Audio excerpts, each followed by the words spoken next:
What's up, brothers? Hope that you're doing well. I'm back with another episode with my guy, Morgan T. Nelson. He is the podcast host of the Dream Out Loud podcast. He also has an amazing YouTube channel. Go check him out, Morgan T. Nelson. Brother, welcome to the show. It's been a while. Mate, it has been a long time. I'm so good to be here chatting with you, and let's see where we go with all this. Yeah, I'm stoked. You know, it's funny, the power of social media. I reconnected with you after seeing you in the People You Might Know Facebook loop. And I was like, oh, fuck, man, I haven't seen Morgan in like 5 years. You and I connected when we both were living in Bali once upon a time. And I would love for you to just kind of tell us a little bit about your story, your background, and maybe even the little bit of that lead up, like how we ended up in that space together at Bali. And I'll let you share about what that space was. Yeah, for sure. Yeah, it has been a long time. It's probably been at least like 5 or 6 years because I think we joined that men's group together. Which, to be honest, so that was the first ever sort of men's group or sort of thing I kind of been in. But yeah, it was super freaking good. But that sort of time in my life back in Bali, I would have been I was probably 24. I was 25 years old, 24, 25 years old. Built my first business, living online, doing all those sorts of things. But living with my girlfriend, living and working with my girlfriend. So I think when I sort of found that, I think I got invited there by Di, the guy running it. And, never in my life did I think hanging out with a group of dudes, not drinking, could actually be so much fun, but so impactful as well. And it definitely sort of turned into an addiction. Hey, like every single week, like looking forward to this sort of night to be able to hang around with the bros, talk about real shit, bring some humility back into your life, but also relatability to be like, shit, everyone's got their own shit. Everyone's dealing with things. People are going through different sorts of things. So it was a good community that. Yeah, it's interesting, and shout out Di Manuel. That community is one that I look back fondly.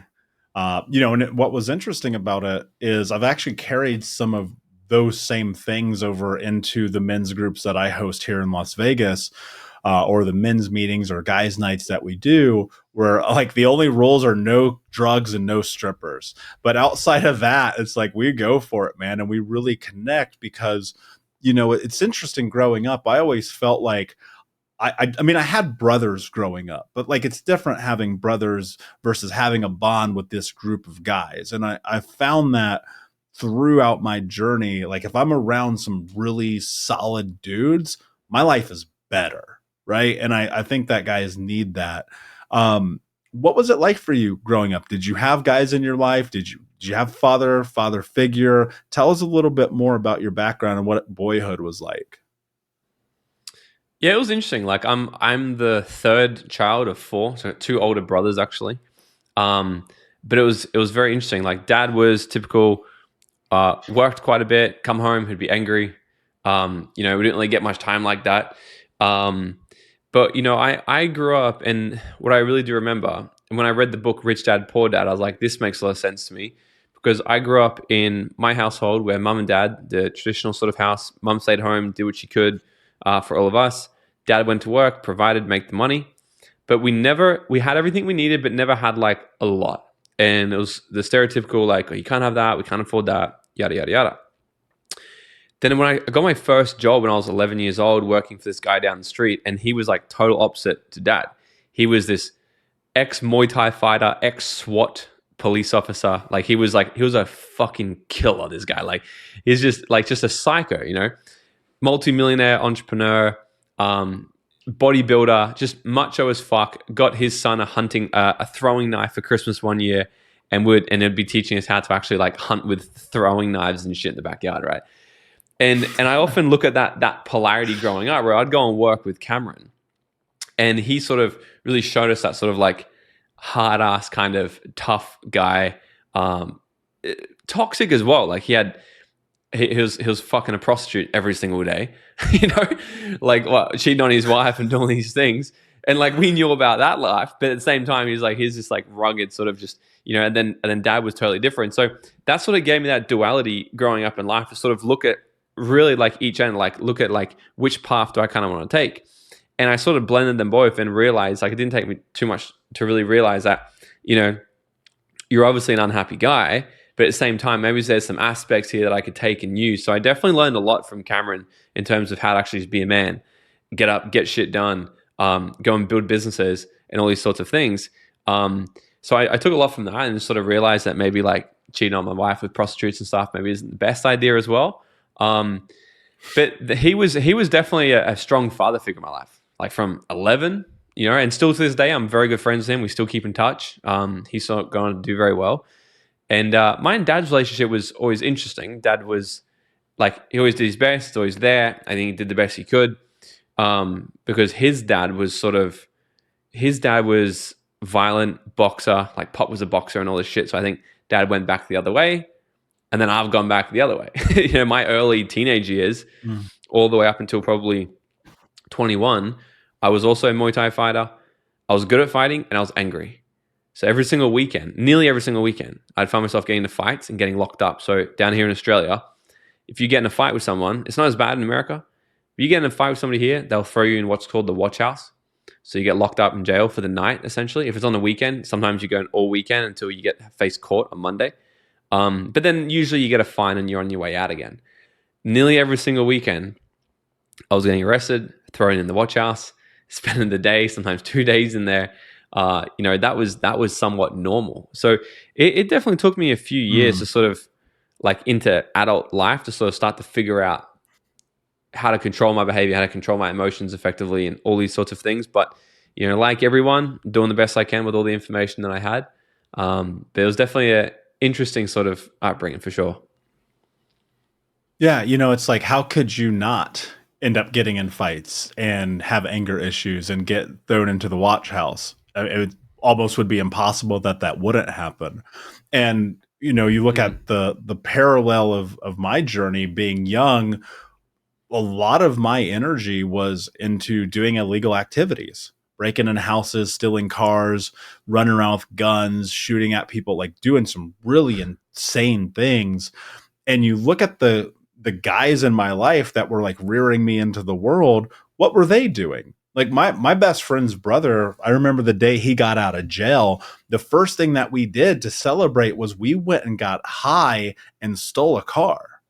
You know what I mean? And it's like, what kind of insane lifestyle is this for boys to be learning from? Mm. And and it's like, we are the total of our experiences.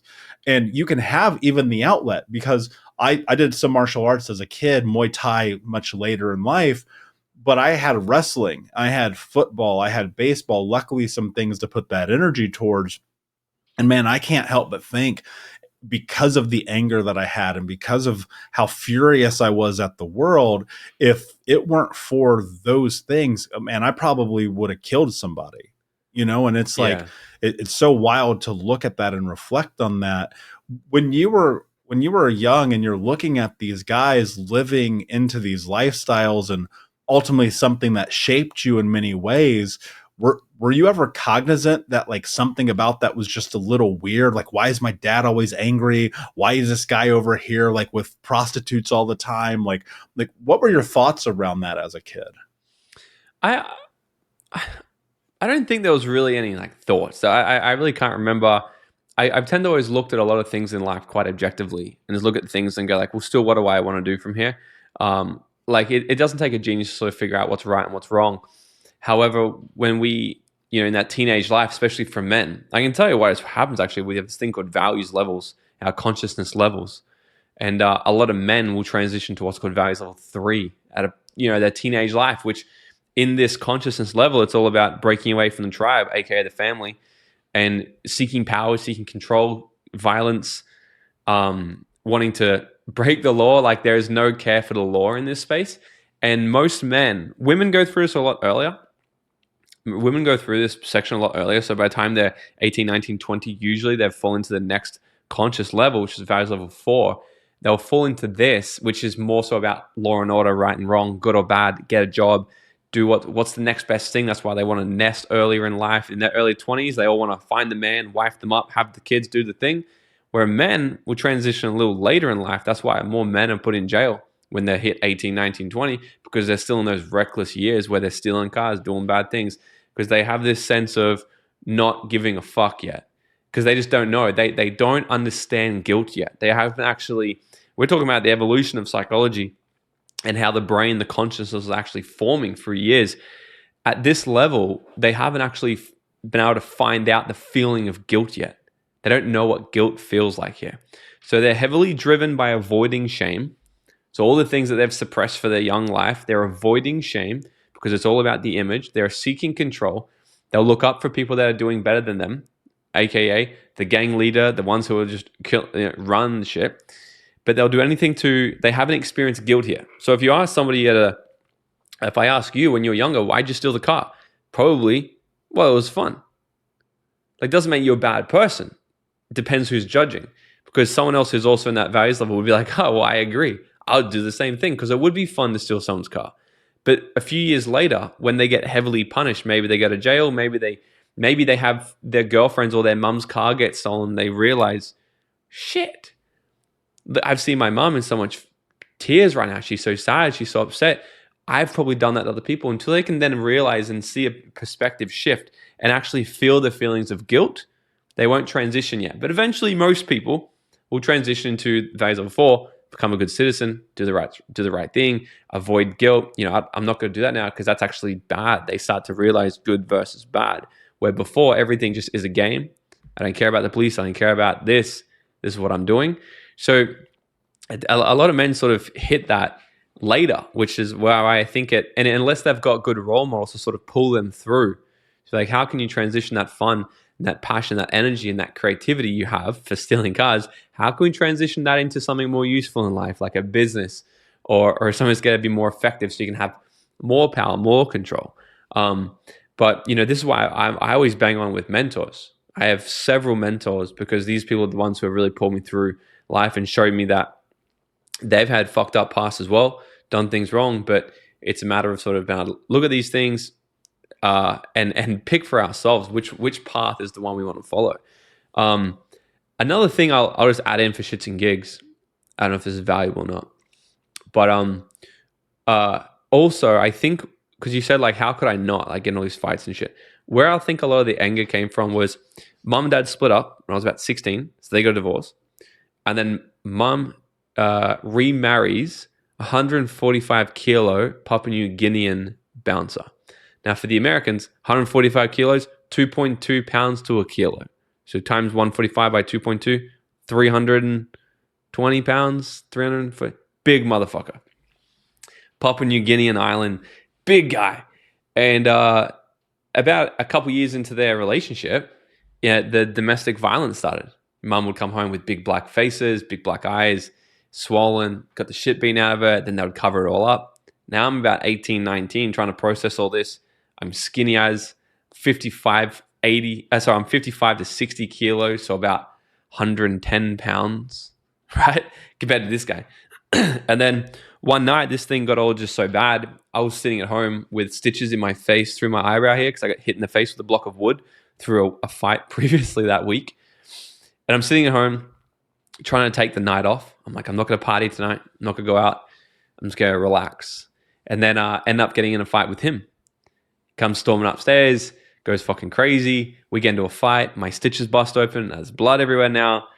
Shit just gets crazy. Cops come. He gets arrested.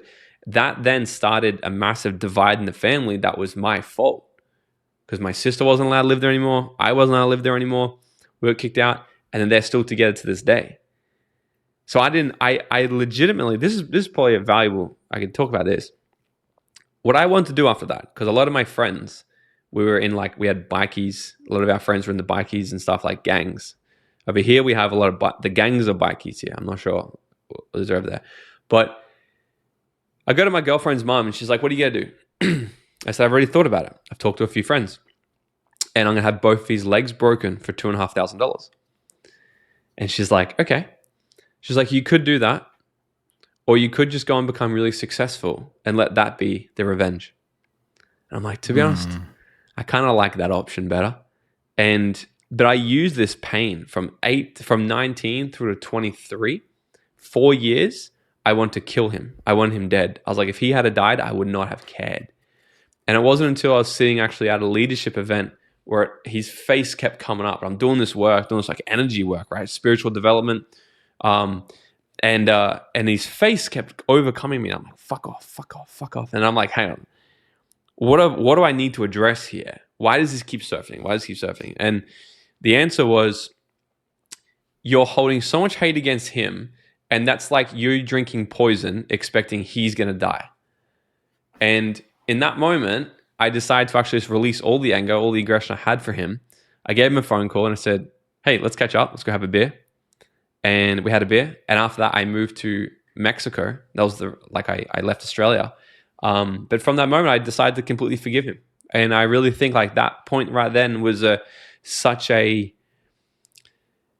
peace, like so peaceful, so like such this overflowing feeling of just like, I don't have to worry about it anymore. Like I was holding so much charge to the wrong thing. And I think if we're sort of talking for value for men, there are so many men out there that are so pissed off and angry that are blaming other people for the things that have happened in their life.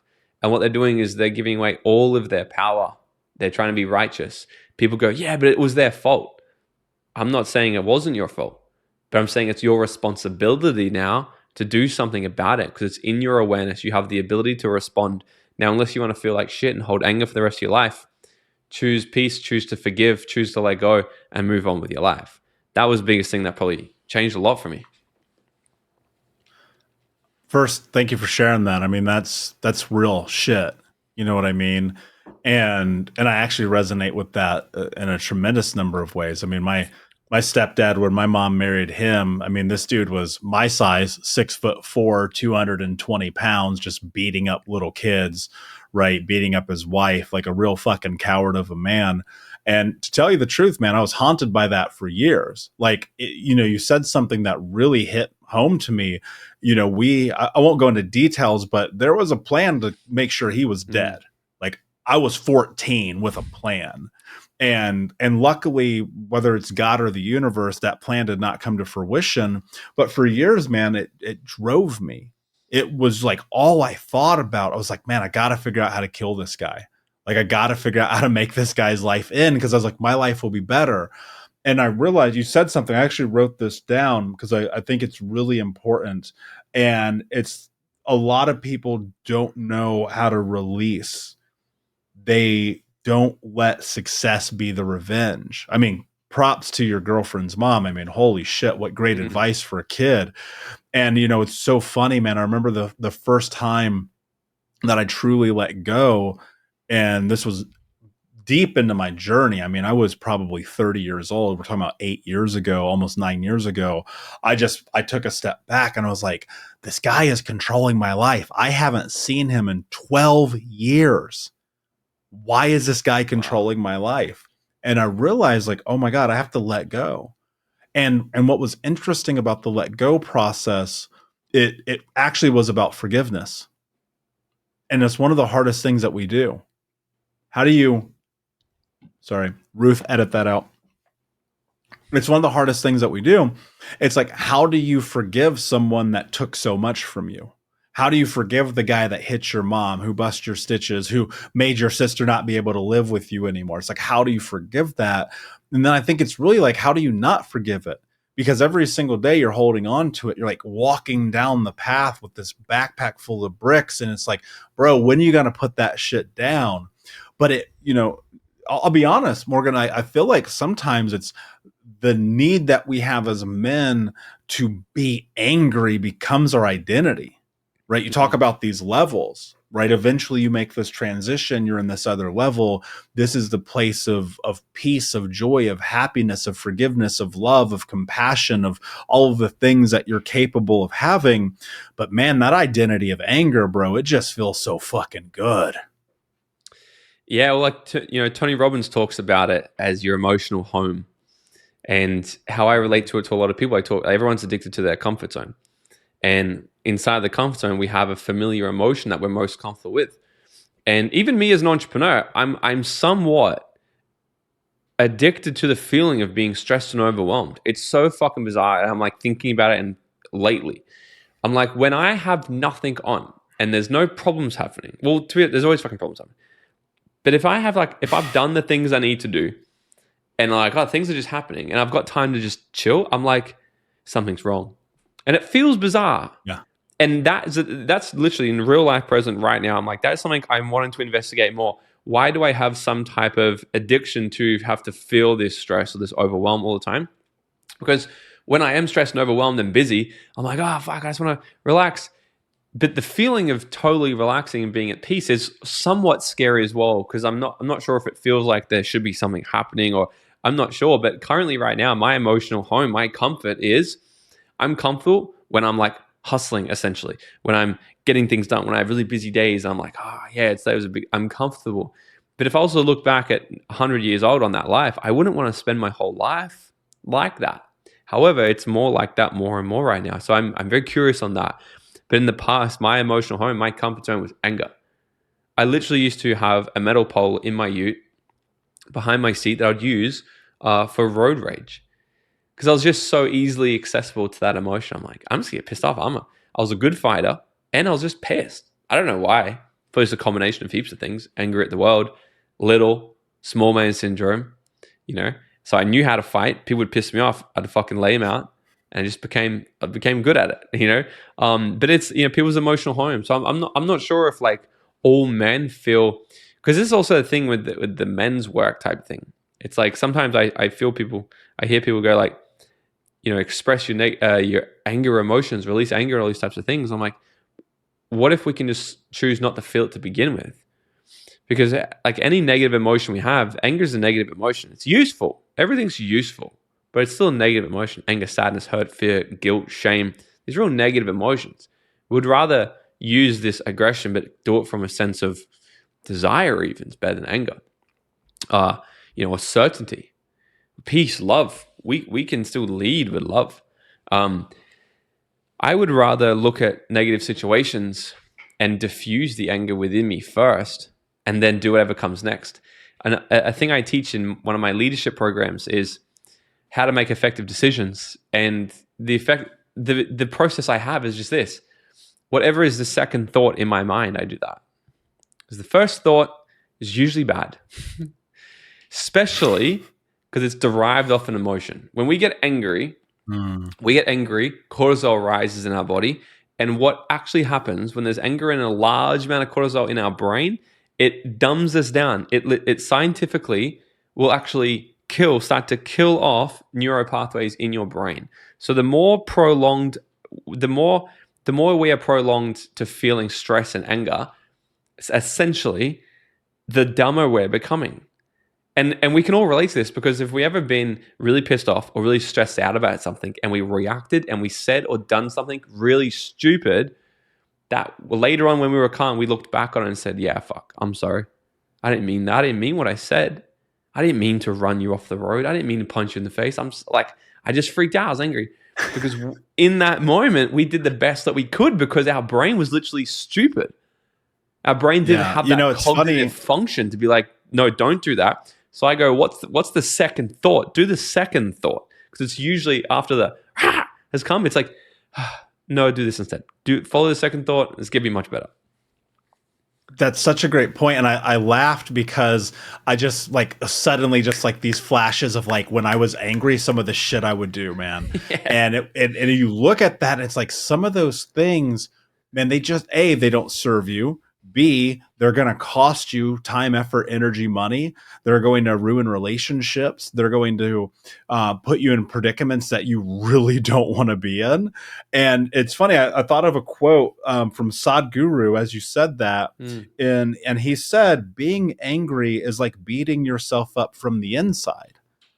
And it's so true, because you take all of this energy and this vitriol and this hate and you try to project it in the world. But what's funny is, when you look at the world through the view of someone who is seeking literally almost anything else other than anger and hate and fear, the world's a beautiful place, man. Yeah. I think that's a hard thing for people to wrap their heads around, because if you have backgrounds like ours and you come through hell and you suffer, especially at the hands of the men in your life who are supposed to take care of you, or the ones who are supposed to take care of your mom or your sisters, it makes you feel like, man, I've got to take an eye for an eye. I've got to get my revenge. I've got to make these people hurt. And then it's just like, you're just fucking your own life up, bro. I would beg to argue that you've never kicked anyone in the face, went to jail, and then be like, I'm really glad I did that. Yeah, no, it's not. To be honest, I'd always feel bad after I'd beat the shit out of somebody. I actually feel bad. Still to this day, like I'll struggle to watch a UFC fight because like I like the idea of it. I like the adrenaline and the testosterone. I'm like, yeah, but like there is a in my gut. I'm like, I just fucking don't like it. Still, like there's just so no, I've definitely never been in a fight with somebody and for a prolonged after that been like that was so good. How do you how do you work, you brought up the word guilt and shame a couple of times earlier, and I want to touch that for a second. What's that healing process like for you? Right? We all have guilt, we all have shame. Every one of us as men, we've made things and decisions outside of our values, out of our characteristics, out of our morals. I know I certainly have. Look, dude, you don't end up 25 years old, 350 pounds, smoking 2 packs a day, cheating on your girlfriend, and 50 grand in debt because you're a good guy. I promise you don't, right? But I lived that, and I had to face the thing in front of me. How did you face, like, obviously you mentioned mentors, you mentioned leadership, you mentioned wanting to move towards success. What did that look like for you? Like, if you kind of framework out the journey for you to become Morgan today, like, what are some of the things you actually had to do? Yeah, I can give you the whole 5-step process. It's five things we must do. In fact, I've reverse engineered this whole thing because at 19 years old, I tried to take my own life. Left that out of the story, didn't I? 19 years old, completely miserable, unconfident, tried taking my own life 2 times. And then 23 years old, I'm financially free, living on the beach of Mexico, made my first $1 million by 28, have 4 different companies right now, one of the top podcasts in Australia, 30, traveled 50, 60 countries, spoken on stage in 5 different countries around the world. So I'm like, what the fuck happened there, right? I've been extremely obsessed on going specifically between 19 and 23, 4 years, 4 years, what on earth happened? And then even more specifically between 21 and 23, because at 21, I started my first business, 23, I was financially free.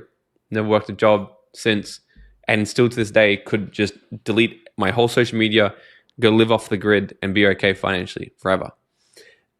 Everything I do now is based off the obsession of how did I do it? Because I want to be able to teach other people how to do it. And I brought it down to the 5 things.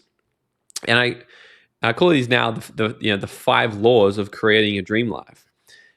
Law number 1 is we must have a vision. We must have a vision. And I want to be able to explain this in a way that's so simple. And for some people, they might even be like, well, shit, I've heard that before.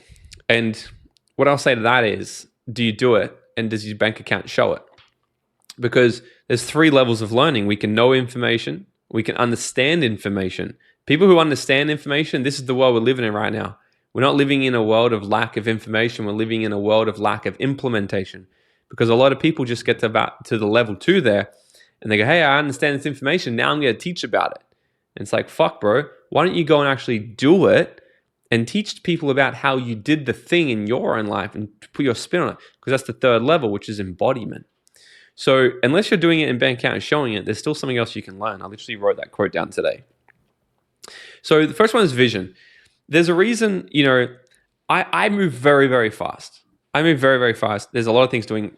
We're on 31 days into the new year right now. I've started a new company. We made more money this month than we did in the last quarter last year. And I'm collaborating on the biggest event I've ever ran with Ty Lopez, in a few weeks. That's all happened in 1 month. And the reason, okay, I'm not saying that to be like, I'm the man. I'm saying it to the reason is this. If you get into a car and you drive down the highway at nighttime, in the middle of the night, and you have no headlights on, how fast are you going? Probably not very fast. Probably not very fast.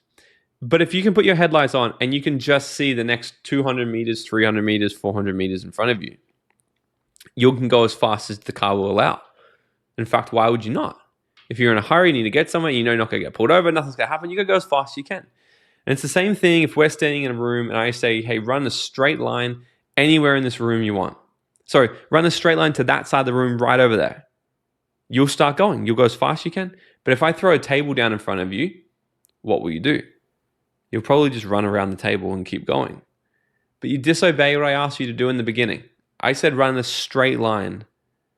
So what happens is you use your own problem-solving skills to figure out a way around the obstacle. So you didn't think about it. Quick reaction, boom, make it happen. But if we're standing in a square room and I say to you, run anywhere in this room you want, as fast as you can go, you'll probably go, well, where should I go? Well, I don't know. Figure it out. Anywhere you want. The world's yours. And you'll start dawdling, won't you? You'll dabble. You will not sprint because of the lack of uncertainty. The lack of certainty. You'll just tiptoe.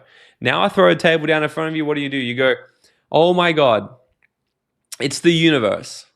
The universe clearly doesn't want me to go this way. God has stopped me. I must stop completely or I'll just go another direction. That's what they'll do. They'll stop. Oh, clearly that's not the way for me. Or I'll go another way. It's a test. And they do that for their whole life. And they get to the end. They go, God comes along. What did you do with the life I gave you? Well, I don't know. Every time I took action, you put a table down in front of me. Well, dummy. That was to test you to see how badly you wanted it. That was to strengthen you. That was to test you to see how you figure out your way around obstacles. Because life, getting to the Holy Land, getting to the things that you actually really want to create in this life is going to require you to become stronger than who you are right now. So when we declare a massive, powerful vision, you bet your ass it's going to be tables along the way.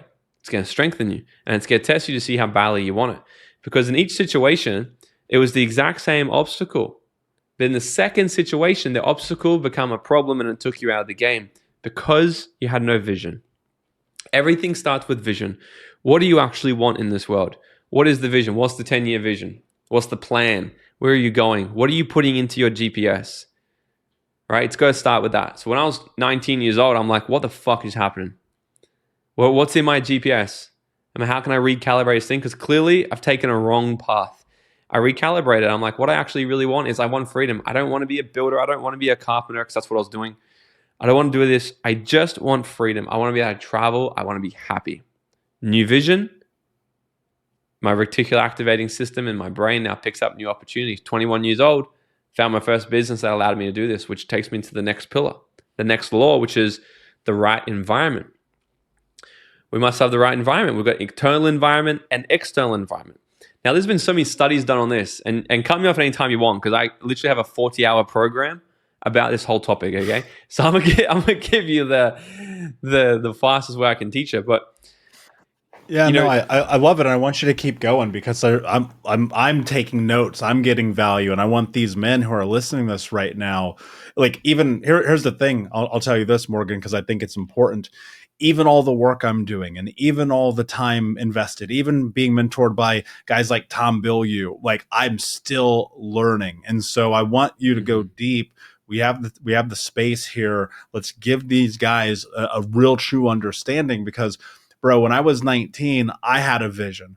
I created a life. I've traveled the world. We met on a fucking beach in Bali. You know what I mean? And it's like that happens because of vision. And so I don't want to scrape over any of this. It's so valuable. So number one, we got vision. Number two, we got environment. And guys, if you're listening and you are not taking notes, you're doing yourself a disservice. Get a pen, get a piece of paper.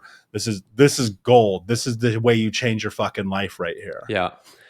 Cool. So the next thing, another thing with the vision though, what the vision also does is it allows you to make the right decision. Because a lot of people, sometimes they'll ask me, they come to my events, they ask me, how do you know that what you're doing is the right thing? Ultimately, I don't know. Nobody knows. Nobody has a crystal ball. All I'm doing is making decisions based off my past experience. I'm going to try and make better decisions. But also, I make decisions that are in alignment with my vision. So somebody comes along and they say, hey, Morgan, invest in this new business over here. And it's got to do with making pens. I'm like, I don't know, man. That's got nothing to do with my vision. It could be an amazing opportunity. It could be. But it's not in my vision. It's just, It's not. That's probably a distraction. That's how I decipher distraction or opportunity for growth. So the next one's the right environment. So let me tell you about this. Scientists put 6 monkeys into a cage. And in the cage, they put a ladder. At the top of the ladder, they put bananas. Every single time a monkey would go up the ladder, they would scold the other monkeys with water. And then so they started to figure out, hey, every single time you go up the ladder, we get punished. So they started to beat the shit out of the monkeys that would go up the ladder. Eventually, not one monkey would go up the ladder anymore. And then they replaced one monkey with a brand new one. The monkey goes up the ladder, gets the shit beaten out of him. And he's left to wonder, like, what the fuck did I just walk into? They do it again. The monkey goes up the ladder, gets the shit beaten out of him by every single monkey, including the one that just got put in before. He's joining in now. And they kept doing it, new monkey, new monkey, new monkey, until not one monkey was brave enough to go up the ladder, and not one monkey had actually been scalded with water. Now, if you could have a conversation with the monkeys and say, bro, why aren't you going after your bananas? He'd say one of two things. Well, that's just the way things have always been done around here. Or he would say, oh my God, I didn't even notice that there was bananas there. Because when we have blocked something out for so long, our reticular activating system, I mentioned before, is part of our brain that works like a heat-seeking missile to go out there and find us opportunities and evidence of things that we actually want to provide evidence that's true. It will create a mental scotoma. Same as when people come to me, oh, my business isn't growing. Why is it not growing? Oh, because I'm not getting any customers, December's a slow month.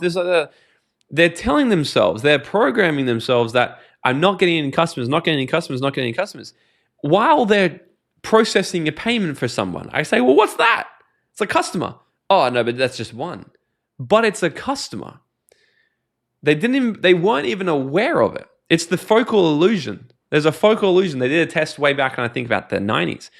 They put 6 basketballers, 3 of them had a black shirt, 3 of them had a white shirt on.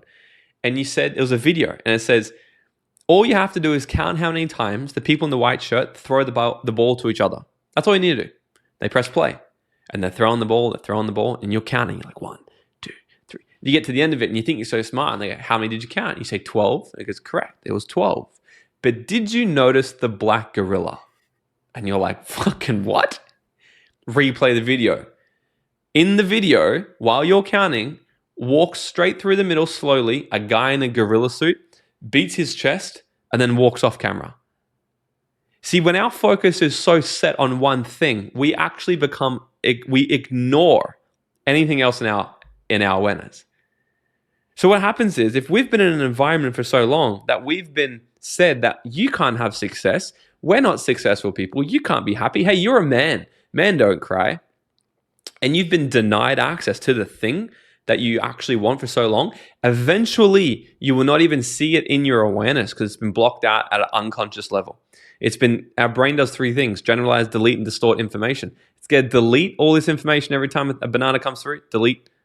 Every time a new banana, delete. Can't have it. Why not? Don't know. You just can't, because that's just the way things have always been done around here. But what if you took one of those monkeys and you put him into a new cage? And in the cage is a whole bunch of monkeys, and the only thing they're doing is eating their bananas. Every time they eat them, they get new bananas. First, the monkey would probably be like, what the fuck is this all about? Scared. This is uncomfortable. This is a new normal. I don't get it. But after a while, through conditioning, through the rewiring process, break pattern, recondition, has a banana. Hey, I like this. Hey, it's safe to have it. I can have it. Eventually, it's like, hey, this is the new normal. But it's a path of reconditioning. That reconditioning process for me took years. And to be honest, it's still reconditioning. When I meet other people, Same. when I don't know if you know Daniel G. He's big over there in America, sales trainer. He came over here to Australia and we caught up, and he tells me, he's like, yeah, like one of my businesses is doing $1 million a month. I'm like, are you fucking kidding me? He's like, yeah. He's like, he's got a Lambo, he's got this. I'm like, he's my age. I'm like, it just blows my mind. That's one of your businesses. I'm like, it's just next level. I'm like, that's a big shit. That's not normal for me. I'm not doing $1 million a month yet. It's not normal for me. It's bizarre. But hey, if I keep hanging around you long enough and other people like it, eventually that's going to become bizarre not to have that money. So the power of our environment is literally the shortcut to having every single thing we want, is to change our environment and be inside the right environment are the people that are loving us, supporting us, and are where we want to be. Right? I mean, that can even be the same story I just talked about, going from a toxic relationship to a new one, where all you're used to is being treated like shit. And when you go to someone who loves you and appreciates you, we see people reverse, right? They sabotage, go back to what's normal, even though they're not happy with what's normal. It's fucked. It's an interesting thing, but we've got to become aware of it, because it's going to take a while to actually go through that level of discomfort, because leveling up into a new environment is going to be extremely uncomfortable. So that's the second one. Yeah, You want to keep going? it is. And yeah, I want to go in a little bit deeper. And like when you talk about environment, I look at this and I ask myself, where did success come from in my life? I I've only ever shared this story maybe once on a podcast. I was 18. I got kicked out of high school. I get invited to this like early, in America you have to be 21 to drink, but they have these 18 to 21 underage clubs that you can go to. Everybody's fucking high and drunk anyway. It's nonsense. It's all farce, right? So I go to this under 21 club, and there's this guy that I used to run the streets with, and he lived in my neighborhood, and I was like, oh shit, like this is about to go down. Like I was like, we're gonna fight, I might get stabbed, I might get shot, I have no idea. Dude, my heart was beating so hard out of my chest. I was like, this could be it. And I'm 18 years old, and I'm just like, well, I might as well just walk up to him. And so instead of like being a coward, instead of like dipping out the side or anything, I was just like, fuck it, if this is my fate, it's my fate. I walk up to him. I won't say his name, but I go, what's up, man? He goes, where you been? We haven't seen you in the hood in a while. And you know what I said to him? And dude, I'll remember this till the day I die. I go, I know, dude, I'm trying to live a better life. And you know what he said to me, Morgan, that was unbelievable. And I thought he was about to hit me and we're going to scrap and it's going down. And he goes, good for you. And he turned and walked away. I'd never seen him again. And the reason I'm sharing that is because I made a decision to change my environment. I moved out of the neighborhood I went to. Even at 18, dude, I was working at a fast food restaurant and eating at the restaurant because I was so broke. All the money I made only paid for my rent and for my car. That's it. I had no extra money, so I'm only eating at this restaurant. But what happened is it took me out of that environment, and that was the beginning. And today, just before you and I started recording, I was mentioning you some of the people coming on the podcast in the future. And I said, it's because I'm in the environment. I'm here. I'm around these people. This is where it's at. And the truth is, like, that environment is such a critical cornerstone to your growth. It's like, if you want to be a man of success, if you want to be a man of value, if you want to be a man who looks in the mirror and like actually loves themselves, like, go look at the men you're surrounded by. Because I promise you, they're going to tell you a better story about who you are than the mirror sometimes. Obviously, you need the mirror because it's really important. But sometimes it's sitting and you're like, man, Tom fucking smokes 2 packs a day. And Steve is always drunk. And Kevin is always high. And Bill is always cheating on his girlfriend. Well, what was my life like at 25? Smoking 2 packs a day, 350 pounds, cheating on my girlfriend.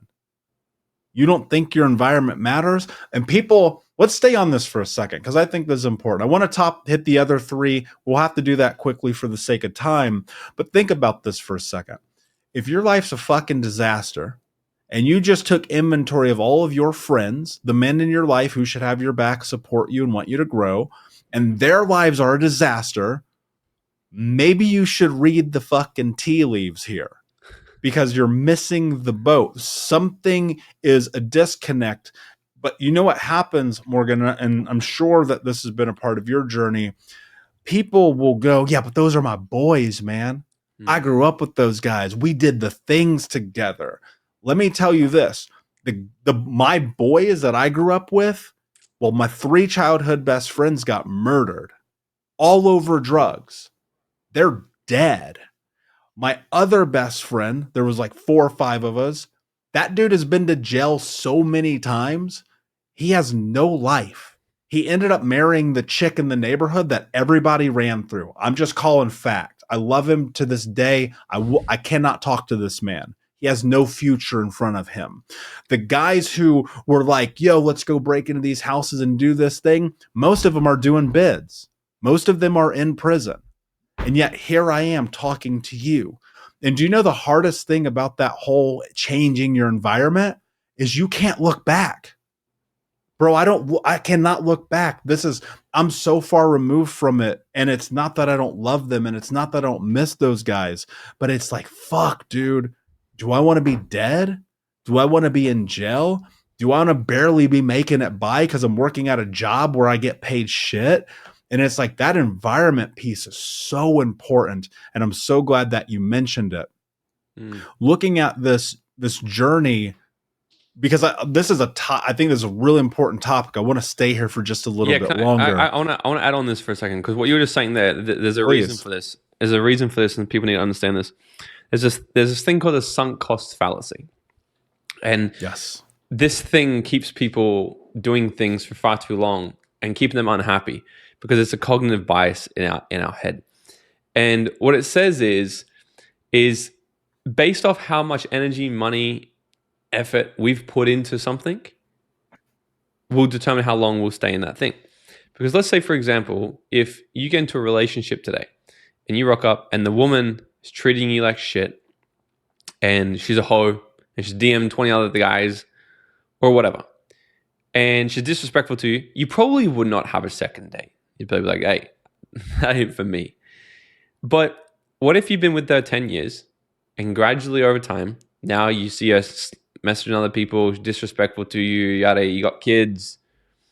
There's more reason now to go, whoa, fuck. And you go, well, why don't you just leave her? Well, I can't. We've been together 10 years. We're married. We have kids. We've already look at all these things we've already done. And that's the story that people tell themselves, the sunk cost fallacy, because of how much effort they've already put in. They've already lost 10 years. So why am I going to pull out? So, but the horrible thing is, when we talk about it like this, it's like, well, that's so dumb. But that's how our minds work. We'll go, well, I just going to stay with them, I'm just going to tolerate it and hope that one day it changes. But we know it won't. Instead of actually just going, you know what, making the decision, hey, if this was brand new today, would I continue? Would I continue? If the answer is no, you get the fuck out. Sunk cost fallacy.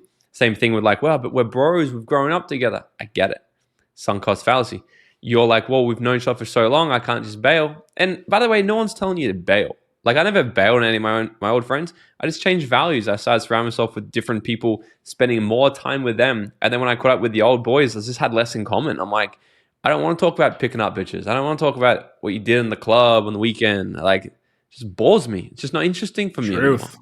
You know, so it's not so much of a, I don't want to hang around you anymore. It's like, hey, I'm just going to, it's like if you've got a dirty cup of water and you just put it under a free-flowing tap of clean water, eventually it's going to clean out the entire jar, and eventually it will be clean.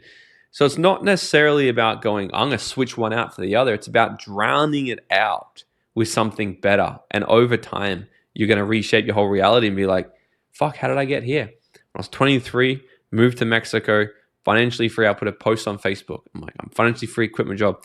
People started DMing me. When are you coming back? Never. I'm like, what do you mean never? So like, I've got a one-way ticket to Mexico, bro. I quit my job. I told you about this. I told you I'm serious about taking my life seriously, building a business, doing this. I told you, you know, no, so it wasn't until it happened. But, you know, that's the whole reason why people kind of stay in situations for too long. So it is actually, you know, it's not a thing to sort of feel stupid or anything about, but to actually acknowledge and be like, hey, it's very natural for my brain to actually want to stay in this because of the fallacy. Yeah. And again, that's a space of the emotional home. Obviously, man, we could go hours into all of these, but for the sake of time, and we'll absolutely have to do this again. But I want you to just hit the cliff notes on the other 5 laws, just because I know we're running out of time here. So the next one, we could talk about this environment thing for hours, man. I love this. I think the environment thing in itself has actually birthed so much more now. It's actually going to be like a big keynote and so on. But so from the top, we've got, you know, you must have the right vision. You must have the right environment. Next one is you must have the right vehicle. You must have the right vehicle. Like, because if you've got, you know, you got a sick environment, but you hop into a Datsun, you know, you're not really going to go too far versus if you can get yourself into a Ferrari. But what do I mean by this? finding the right vehicle for you based off your true north in life. So I have a whole process I take people through where they can discover their true north, which comes down to what are the things that are most meaningful to them, essentially. I worked with John DeMartini on creating this, essentially. I built it, I showed him, and he's like, you're on the money. He said, this is some good shit. John studied human behavior for 50 years. And so if people can sort of figure this out, like for example, my top two, my true north is learning and teaching, which is why, because people might think, well, if you don't have to work a day again, why don't you sit in Mexico? Because my true north isn't surfing and drinking tequila. I love it, but not, what I love is learning and teaching. I love to teach. So I've built my whole programs or all these seminars where I teach all the things that have helped me. I fucking love it. It's the right vehicle for me. When I was 21 years old, I started a network marketing business. That was the right vehicle for me at that time. Then I built that for years. By the time I was 26, I was out of it.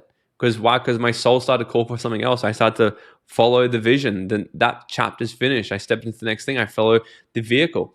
So if things aren't really necessarily working out right now, you can always, and you don't have to start a business. Like I often say to people, like if your passions, if what truly lights you up in life is to make fucking coffee, then you go and you learn every single thing you can about coffee and you become the best fucking barista the world has ever seen, because you'll be more successful than the corporate worker making $250,000 a year doing 60 hours a week because he thought that's what he should do because he got an MBA and because his dad said that's what you should do. If you catch yourself saying things, I should do this, I should do that, that's the indicator to know that that is actually a thing that you're off track of the right vehicle. Because if you're like, well, why do you do this? Well, I should do it because it follows in the family. Why are you a doctor? Oh, because I got good grades, so I should go and become a doctor, right? Perfect example, Ali Abdul, one of my friends, he's a doctor, finished number 1 at Cambridge University, smart as hell. But he quit that because he wanted to become a YouTuber. Now he's one of the top YouTubers in the world, makes only 10 million Australian a year, makes about 5 million pounds a year. It's crazy. That's right, following the right vehicle. That's third. Next one is the right timing. Because if we don't actually make the decision you mentioned before, we've got to make the right decision. Our whole life is made up of a combination of decisions. Some are good, some are bad, right? So it's about to determine what is a good and what is a bad decision. But the right decision you've got to be making is, am I all in this or am I not? Because if men listening to this podcast, if we go home to our women and we say, hey, baby, I'm 99% sure that you're the woman of my dreams. Let's get married. We can almost guarantee exactly what she's going to say. She's going to be like, fuck off. We're talking about 99%, motherfucker. Where's my 100, right? And we're like, but fuck, because we like commitment issues and shit, right? We're like, oh, fuck, I don't know if we're 100%. Like, I got to keep some for my side goal, you know what I mean? But women are going to be like, fuck off, bro. Give me the 100. And now let's break it down to energy, masculine, feminine. We're out there attacking shit, attacking our goals, masculine. The universe, God, whatever, the duality of whatever we're working with this universe has to connect from the other side, feminine. If we're only 99% sure, if we're only 99% in, universe, God, our goals, what we're trying to call in, will also meet us at 99%, which is so horrible because we're so close to everything we want and we're just 2% away from having it. When we make the decision to go all the way in and actually go 100%, everything happens like that. Things just, they come together. It is a grueling process, 99%. But when you're 100% in, it's fucking easy. Yes, it's challenging, but it's easy because you're like, oh, well, I'm in. You're not battling against the other biggest enemy in the process, which is your mind. Being like, oh, but are you sure? Maybe you should quit. It's not working. Fuck off. Because that's just not there. I'm all in. So the right timing has to come right now. Make sure right now the right timing. When I break this down a lot more, it's really unbreaking a lot more inside of us to crush procrastination, motivation, all these types of things. But essentially, once we're 100% committed in, we're going to treat things a lot differently. The last one is this. The last one is to become the right you. We've got to become the right you. The person who got you to where you are right now will not be the person who gets you to where you need to go. Life is a continual growth journey. We are exactly like trees. If we're not growing, we're dying. And a lot of people, unfortunately, when they finish school or university, they think that their learning has stopped. I think this generation has changed a lot because of podcasts and YouTube and everything, which is fantastic. But a lot of people think, well, my learning stopped. I've learned more, I think, in the last 6 months than I did in my probably 12 years of school. Right? I feel like I've done an MBA in the last 6 months. It's because I'm just so addicted to learning and growing and doing more things. So we've got to continually upgrade and relearn. But the right you will come down to three things.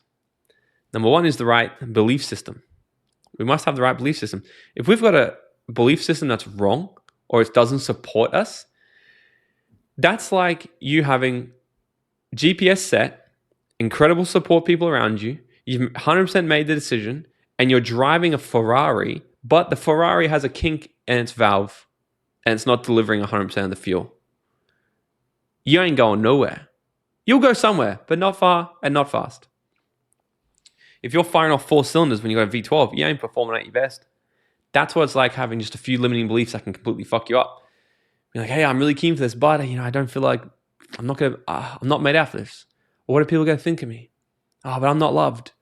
I'm not good enough. All these things that maybe just coming up behind the unconscious mind. 95% of everything we do is unconscious, right? So the belief system, we've got to become aware of this. Comes down to a lot of the work that I do with people, transformational reconditioning work, discovering what are the limiting beliefs that are actually behind the processing tool that you're acting on. Like, where are the kinks in your hoses? The next one is the right values. The values are some of our deepest programming. Okay. For so long, one of the most important things in my life was fun. So when it came to working on my business on the weekend and the boys called me up and they're like, yeah, we're going to a party instead. I'm like, fuck yeah. Because that's more important than success for me right now. So all I did for my early 20s was party my face off. Okay. But it wasn't until I become really aware of this, got in touch with my values and realigned my values, right? And a lot of people have no idea what their values are, by the way. But we take them through a big process where they can realign their values with their belief systems. Once I got this realigned and they were in alignment with the thing that I wanted, the vehicle that I was in, the decision I made, and the people that are around me, fuck, life changes. But the last one, this is the thing that if people only take this one thing, this will completely change your life. There's 3 types of attitudes that we can have. The first attitude is someone who goes, they just complain about the wind. They complain and they complain and they complain. Poor me. The wind is not blowing in my direction again. I can never catch a break. Oh my God, COVID. Someone told me the other day, how you been? Oh my God, you're still getting over COVID. You're still getting over fucking COVID, bro? It was 2 years ago it finished. Get over it. Oh, but you don't understand how hard it was for us. Bro, I don't care. I just don't. The world doesn't either. Your results don't care too. But they'll have an excuse for everything, right? The wind's not blowing my direction. Just big victim in life. That was me for a long time. Victim, victim, victim. Next person is the hopeful person, where they put all their crystals out in alignment and they sit under the full moon, or they pray to God every single day and they just hope and they just hope and they just hope and they hope. Meanwhile, they're doing the exact same thing over and over and over and over, thinking that's going to change, which is the definition of insanity. But the last person, they just get up and they change their fucking sails. They get up and they're like, you know what? The wind isn't blowing in my direction, so I'm going to pivot. I'm going to adjust and I'm going to keep going. Oh, great. The wind changed again. I'm going to adjust. I'm going to pivot and I'm going to keep going. Oh, the wind changed again. I'm going to adjust. I'm going to pivot. I'm going to keep going. Jim Rohn said it best. Jim Rohn said, the same wind blows on all of us, the wind of opportunity, the wind of disaster. But it's not the blowing of the wind that determines your destination, but the set of your sail. And the decision you got to make today is to become the third person. And no matter what's happening in our life, no matter what you're going through, good or bad, we're always going to go through tribulations. That is life. It's up and down. It's up and down. Just like a beating heart. If it's flat, we're dead. But become the person that no matter what's actually happening in our life, we're going to become a problem solver. We're going to adapt and we're going to pivot to whatever is happening and then keep going. So that's the whole thing, my man. That's gold, man. And I wanted you to go through that because it's incredibly important. And I think that if people will take a pause and just really soak that information up and go back through and listen to this again, you've got these 5 laws: vision, environment, vehicle, timing, becoming the right you. If you really distill that down into one thing, and you take the action required to become the person that you're capable of being, to be the man you're capable of being, to be that unbroken version of you, the universe will conspire in your favor. You cannot lose. I'm telling you, I've seen it in my own life. I've seen it in the lives of the people I work with and the people I coach, the men I coach. I see it with them. So many of the same things we teach these guys in Think Unbroken: values, belief systems, attitude, having the vision of foresight, putting yourself in a position to be successful. And so it's really powerful. At the end of the day, it's when you believe in yourself enough to take the risk of figuring out who you are, the universe will lay out the obstacles as a test. And it will say, do you really want to be this? And every single time you overcome those obstacles, you will move closer and closer to who you are. And on a long enough timeline, because you know as well as I do, Morgan, this is no overnight job, but on a long enough timeline, you will become that person. And this has been an unbelievable conversation. I hope people got a tremendous amount of value out of it. I mean, I certainly have been taking notes the whole time. Before I ask you my last question, where can everyone find you? Yeah, best place to get me, Instagram at Morgan T. Nelson, YouTube, Morgan T. Nelson, or my podcast, Dream Out Loud. We're everywhere. Anywhere you listen to a podcast, you'll find us, Dream Out Loud. Amazing. And of course, guys, go to thinkunbrokenpodcast.com. Check out Morgan's episode with this and more in the show notes. My last question for you, brother. What does it mean to you to be unbroken? My first initial thought to be unbroken is more of a negative aspect. To be unbroken would be someone who's never even tried. Because I think every single time someone's tried, you get fucking broken, man. I think all greatness requires us to be broken. All greatness, all success, all joy, all happiness has to come through being broken in some way, shape, or form. So to be completely unbroken, I would say it's the person. I wouldn't want to be unbroken. I wouldn't want to be someone who has never tried. However, having an unbroken mindset is the person who has been broken a million times, learn how to put themselves back together, and has this resilient, unstoppable mindset who gets up 9 times, fails 9 times, gets up 10, and says, fucking bring on the next thing. You can't defeat me. I'm unbroken. And it's the mentality to know you have not broken me, full stop. But I think the process of greatness requires a lot of breaking and then getting back up and having the mentality, bring it on, try me again. That's what I think. Brilliantly said, my friend. I couldn't agree with you more. And I think as you go down this path, as you level up, as you become the man you're capable of being, there will be new obstacles, there will be new breakdowns, but those breakdowns become breakthroughs. Those tragedies turn to triumph, and you can become the hero of your own story. My friends, thank you so much for listening. Morgan, thank you for being here. And until next time, be unbroken. I'll see ya.